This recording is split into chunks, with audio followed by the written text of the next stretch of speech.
তালের মৌসুম চলে যাচ্ছে, তাল চুই যে খাবো না এটা কোনো কথা বলেন? আসসালামু আলাইকুম, ভালোবাসায় রান্নাঘরে সবাইকে স্বাগতম। কেমন আছেন?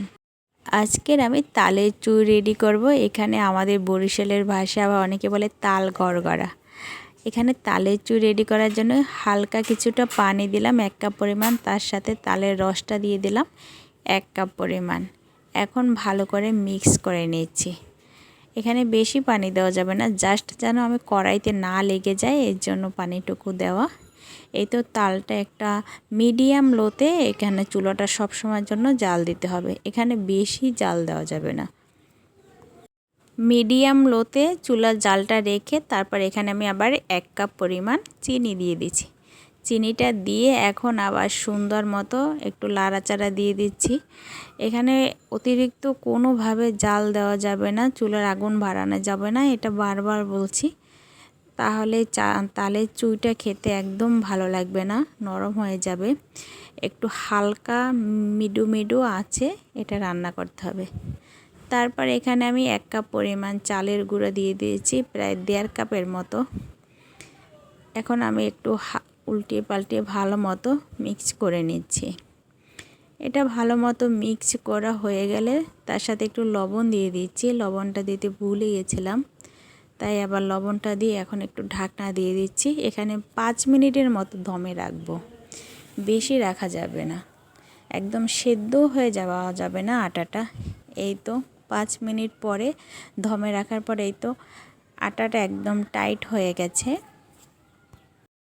তারপর চুলার জালটা বন্ধ করে দিচ্ছি। এখন এখানে আমি আটাটার উপরে আবার এখানে 1 কাপ পরিমাণ কাঁচা গুঁড়ি দিয়ে দিচ্ছি, তার সাথে 1 কাপ পরিমাণ নারকেল কোড়ানো দিয়ে দিলাম।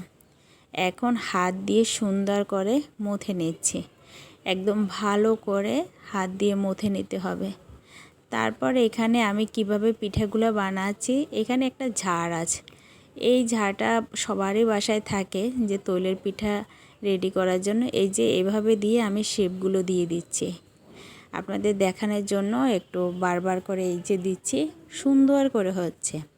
আমাদের গ্রাম অঞ্চলে কলার খোল দিয়েও এরকম বানায়, আপনারা এভাবেই বানাতে পারবেন, বা জাফি বা যে কোনো জিনিস দিয়েও বানাতে পারবেন। যাই হোক, ফাইনালি আমার পিঠাগুলো সব রেডি করা হয়ে গেছে। এই তো আমার একদম পিঠাগুলো পারফেক্টভাবে রেডি করা হয়েছে।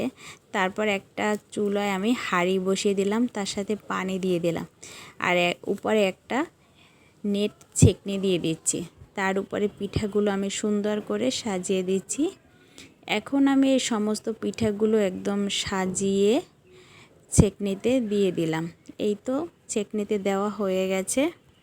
ঢাকনা দিয়ে প্রায় আমি 1-2 ঘন্টার মতো সেদ্ধ করে নিব। এখানে আমি 1.5 ঘন্টার মতো সেদ্ধ করে নিচ্ছিলাম, যাতে করে ভালো মতো সেদ্ধ হয়ে যায়, পিঠার ভিতরে যেন কোনোভাবে কাঁচা না থাকে। আমি একটা পিঠা চেক করে দেখছিলাম যে কাঁচা আছে কিনা।